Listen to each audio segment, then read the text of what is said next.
Mr. Speaker. Barry Coates. No, they love that. Tēnā koe, Mr. Speaker. I rise to talk about the third reading of the Trans-Pacific Partnership TPPA Amendment Bill, and Mr. Speaker, I have to say, this is the story of a farce. The TPPA has been a betrayal of us all, of exporters, of consumers, and New Zealand citizens. It's been a waste of time and money, including this parliamentary session where we are apparently doing third reading of a bill for a treaty which will never come into force. And it's abundantly clear after the US election that the TPPA is dead.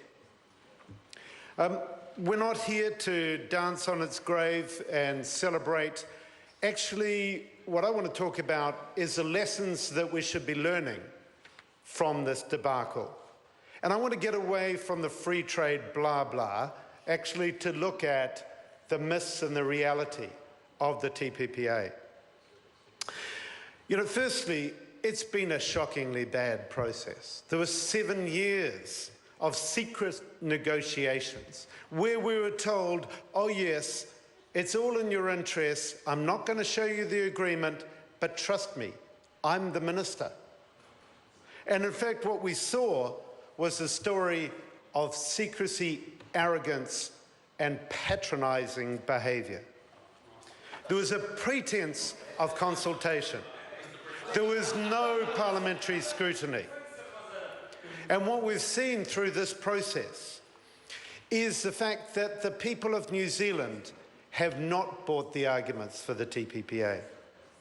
We've seen in November 2015 the most credible poll, the TV3 Reid Research poll, said that 60% of people who had an opinion were against the TPPA. That's 60% of New Zealanders who did not buy the government's arguments for the TPPA. And the government was not listening.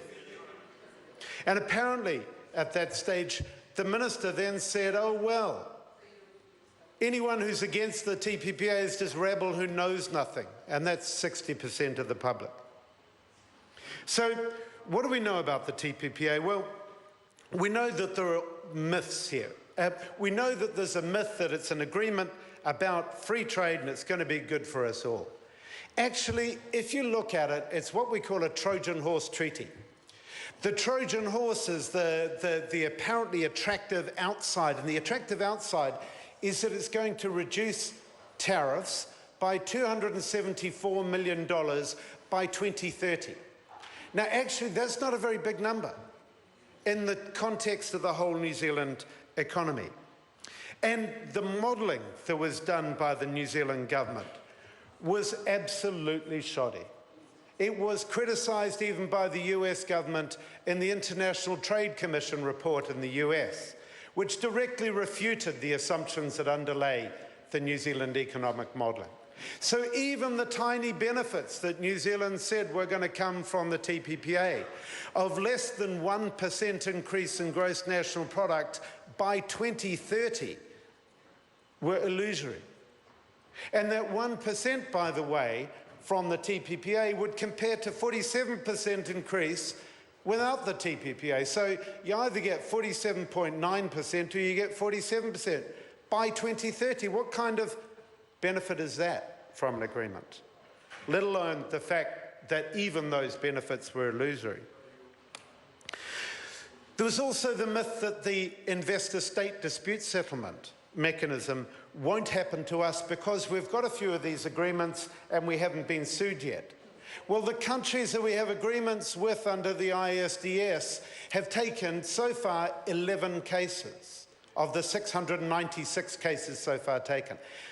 But as soon as we sign up to the TPPA, we sign up to potentially being taken to court, to a Shonky International Tribunal, by countries, by the multinationals from countries that have accounted for 161 cases, including the most litigious corporations in the world. We would be opening ourselves up to very real risks under the investor-state dispute settlement mechanism.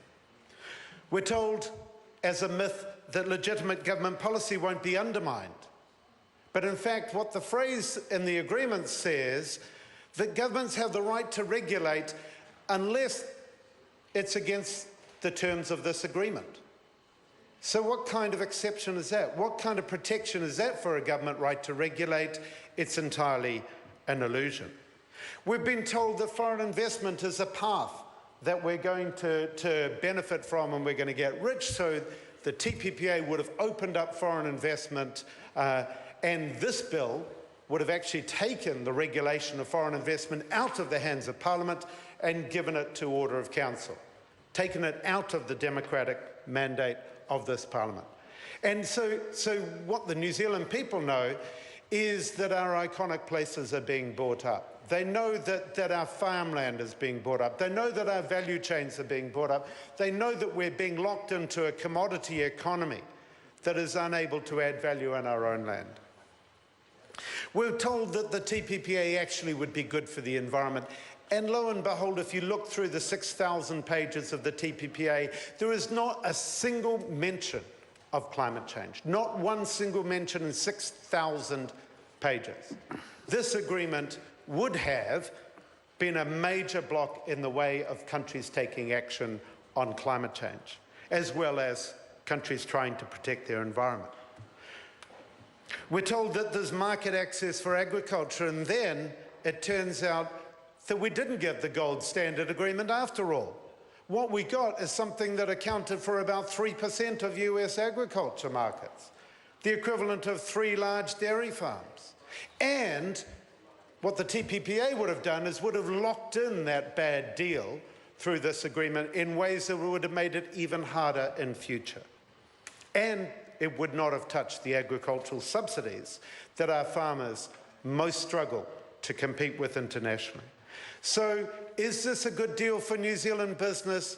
No. Most New Zealand business, including small companies, know that what's happening under the TPPA is that rights are being given to foreign companies. And those foreign companies include companies that do not pay tax around the world. They benefit from tax havens. And what's happening under the TPPA is that they would be given even more rights. And they're the ones who are competing with New Zealand business. So New Zealand business is, in fact, potentially losing out under agreements like the TPPA. And finally, that we're told that without TPPA, we'll actually be really badly off. But what the Australian Productivity Commission did was when they looked at the Australia-US Free Trade Agreement, they found that Australia had derived no benefit from it. So, Mr. Chair, what we need is we need to applaud the people of New Zealand. 60% of those people who were against the TPPA, they were right. This is a bad deal. It is not good for New Zealand. And thankfully, it looks like this agreement is now dead forever. But the tide has turned against these agreements. These agreements also not only dead in the United States, they're dead in Europe as well. And so what we're seeing is that instead the government is going around desperately seeking free trade agreements anywhere in the world, even paying dodgy deals with Saudi businessmen in order to try to get a free trade agreement in the Middle East. This desperate searching for free trade agreements is taken over from all of our other foreign policy priorities. It's time that we had a new kind of agreement, an agreement that is good for local economy and good for local business, an agreement that respects democracy, that is about sustainability for our country, that is fair and equitable and respects human rights in the Treaty of Waitangi.